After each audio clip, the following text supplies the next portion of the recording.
هو ده الزمالك، هو ده الزمالك. مفيش جديد، مفيش جديد يا باشا.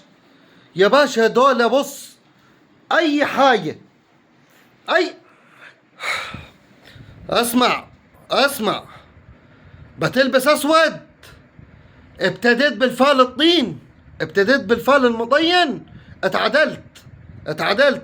يبقى كده باي باي يا دوري، باي باي يا منافسة.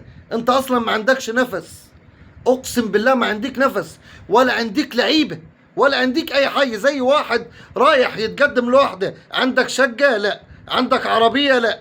هتجيب ذهب؟ لا والله. منين؟ احنا زي كده بالظبط، احنا كده في نادي الزمالك زي كده بالظبط.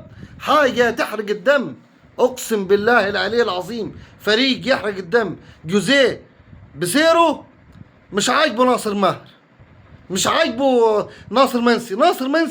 ناصر منسي اللي كان شايل لك، اللي كان شايل لك الهجوم كله. ريحت الدفاع بتاع النادي المصري.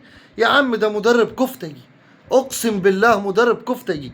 لعيبه لا تستحق ان هي تلبس تيشيرت نادي الزمالك. مدير فني اونطه، مدير فني اونطه. اقول لك رئيس النادي اصلا اونطه.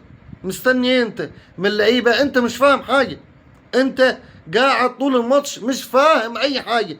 لا فاهم مين بيهاجم، ولا فاهم مين بيدافع، ولا فاهم اي حاجه. كل اللي احنا قاعدين فيه ده بسبب واحد اسمه حسين لبيب. مجلس اداره عار على نادي الزمالك. مجلس اداره ما عرفش يوفر اي حاجه، ما عرفش يوفر اي حاجه. وهو ده سبب النكسه اللي احنا فيها. عندك ناصر منسي تعب لك الدفاع ومردغ لك الدنيا، ممردغ الدنيا. وانت جبله، اقسم بالله العلي العظيم جبله. مفيش مصطفى شلبي يا جماعه. مصطفى شلبي الخامه بتاعته هو كده، ما تستناش منه حاجه. مفيش حاجه، مش هتاجي حاجه. متى ما هو كده اخره كده، لاعب ب3 مليم اخره كده. ما تستناش منه حاجه. هتقول لي زيزو فرق الماتش؟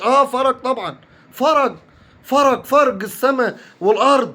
فرق السماء والارض. واللي هيقول لي ما فرقش هقول له انت واحد كذاب، انت واحد كذاب. بص، الكونفدراليه حلوه علينا، والمصحف الكونفدراليه حلوه علينا.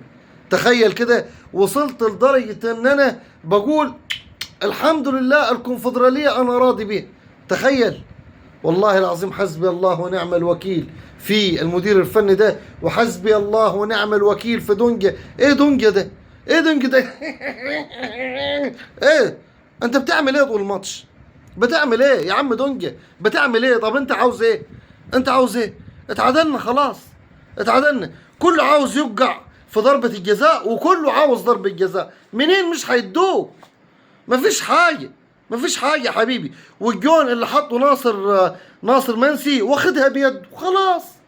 ايه لازمة الشتايم؟ وايه لازمة قلة الادب اللي في المدرجات؟ ايه لازمتها؟ ايه لازمتها؟ باينة في يده، واخدها بيده وطالع بيها خلاص. الفار شافها امين عمر صفر خلاص. ايه لازمتها؟ لكن احنا كنادي الزمالك والله العظيم حتى ما نستحق اي حاجة. استحواذ حاجة استغفر الله العظيم. وادي يا سيدي في خناقة كمان بعد الماتش، ما خلاص، ما هي خربت. كله عاوز يضرب في التاني، والكل عايز مش عارف ايه. حسبي الله ونعم الوكيل فيك يا حسين لبيب. دمرت النادي، والله العظيم دمرت النادي حرفيا.